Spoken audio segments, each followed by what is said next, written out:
everybody. My name is Kobe Cornell Boone. I want to say thank you for clicking on this video and checking out my channel, D10. This is where authentic conversations take place. If this is your first time clicking on this video, welcome. I want to ask that if you find value today, that you just like, share, subscribe, send this to somebody that you know that could use this information. And without further ado, let's get into today's topic. So today I want to talk about public versus private land. And I have this thing that I want to do now where I get more content and information out to you guys. So I'm going to try to keep this within 10 minutes.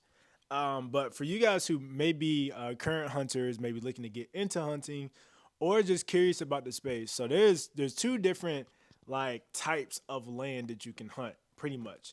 And those categories are public and private land, public and private. So I'm gonna try to pull up some stuff to give you guys some context today on my different apps that I use. Some people use these geo maps like Onyx is one, HuntWise is another that I personally use. Hunt Stand is another also. These are like different apps that you can use to look up land. You can look up property lines to make sure you're in the right areas that you should be in, and different things. So let me break down. Private land is pretty like clear and whatever, right? Like private land is somebody owns land. It could be a person, landowner, somebody that you know. This is your local farmer. This is somebody who maybe has a large size tract that their property's on, and they allow you to hunt a part of their land, right? That doesn't go through like some legal processes per se. Then there's like other public land ownership areas, some of which you can hunt, some of which you can't. It just depends on the rules that they have. A few to name off would be the Bureau of Land Management, the U.S. Forest Service, National Park Service. National Park, think about like Yellowstone, stuff like that. U.S. Fish and Wildlife, which I've actually visited a property from them before.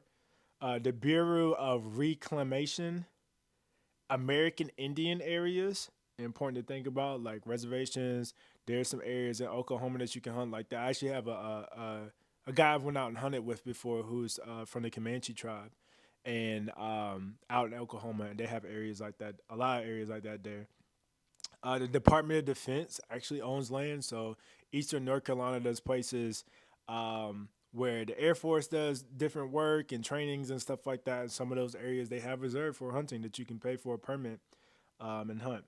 You've got other federal lands. You have state-owned lands. Think about like your state wildlife refuge area. So, for example, I went to the Anahuac National Wildlife Refuge south of Houston, close by Baytown, a couple of weeks ago. That would be an example of like a state national park, if you will. Then you have local lands, so you have local areas also. So these are kind of like probably your main different types of land ownerships that you can hunt. And as I've gotten into this space, I've learned there's a lot, man. It's a lot of huge misconceptions between like public and private landowners. 10, 20 years ago, the idea of being on a lease, being in Eastern North Carolina probably wasn't that big of a deal. I don't remember growing up with the friends I did have that would hunt having to do that. You know, everybody kind of knew everybody in small rural areas. If you wanted to hunt, you could ask a farmer like, "Hey, we want to hunt some deer." They might ask you, to take care of their property. Don't leave cans of beer or whatever. Of course, at that time I was in high school, but don't trash their property, and that was pretty much it. The idea of paying what people are paying now for leases, and when I'm talking about numbers, depending on the type of property, depending on the acreage and the landowner, you could see you could very easily see somebody with a lease for as low as $1,000. You can look up this website called Hunt Locator and put in different filters for the type of game that you're looking to hunt, and then the area, in the areas that you're looking for to find properties available, or just Facebook group chats and like word of mouth. But you can see anywhere from like $1,000 for an annual hunt for an area for a year, up to the most recent I heard was $120,000 for like two people to hunt on. So it's wild. And then on top of that, you add what state you're in. So for example, I live in Texas, right? So Texas is 99% privately owned. You could say in that sense that you could vouch to say that 99% of Texas is behind the fence, if you will, behind the fence, if you will. a privately owned fence, where there is, I think, roughly a little over 700,000 acres that are reserved for public land in Texas.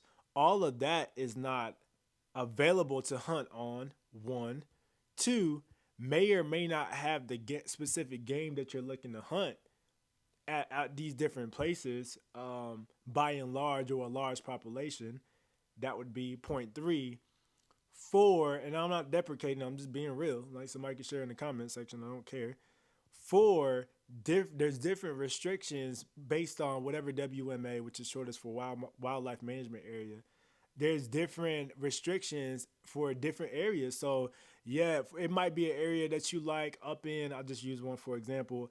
Uh, and this is not trashing or whatever these areas or whatnot. I'm just stating the facts and real. Like I can read it off. There's certain places where you might not be able to hunt with a centerfire rifle, or a rimfire rifle, for example, but they have archery available. But the archery may be for like feral hogs. But you wanted to go to this place that was within an hour or 2 hours away, not too far of a drive, and intend on getting on predators or fur bearers. That could be coyotes, that could be bobcats, that could be nutria, fur bear, beaver, whatever you're looking at. So you have these different restrictions that I think mean well, are based around conservation efforts that are done by great, intelligent, and smart people who are biologists that have an interest in protecting the wildlife in these different areas. But it just adds in a different level of sauce. And if you don't have an immense amount of wildlife in general, that can be, the public land thing can be very daunting because then you got a lot of pressure. So, what is pressure, if you will? Pressure is just like a lot of people hunting that property or that area, maybe year round or for different things. So, the biggest bucks, and I'm not even a big deer hunter like that. I've actually never hunted deer yet. Not really, and I'm not really a big deer guy. That's another video for another day. But for example, if you want really big bucks to get mature, meaning 4 or 5 years, whatever, they have the big antlers, uh, the big, set rack, whatever the case may be.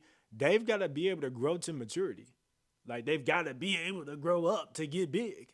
So if you have a lot of pressure in one particular area, and either the animals are getting ran off by wild pigs or by predators, whatever the case may be, and to some degree humans without some type of conservation efforts or management efforts to, really maintain a great habitat for them to eat and to live and to thrive until the next season, um, it kind of like it kind of makes it hard, man. It kind of makes it hard. I think public land for anybody who's a new hunter that is on a budget, because hunting is by far the most expensive hobby that I've gotten into so far.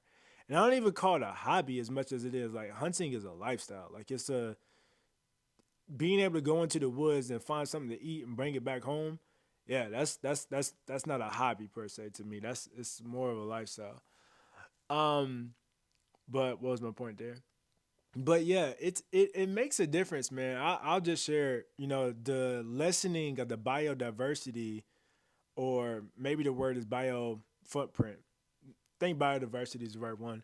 But the lessening of the biodiverse footprint in Texas is crazy. Majority of Texas lives between the triangle, so that's Dallas,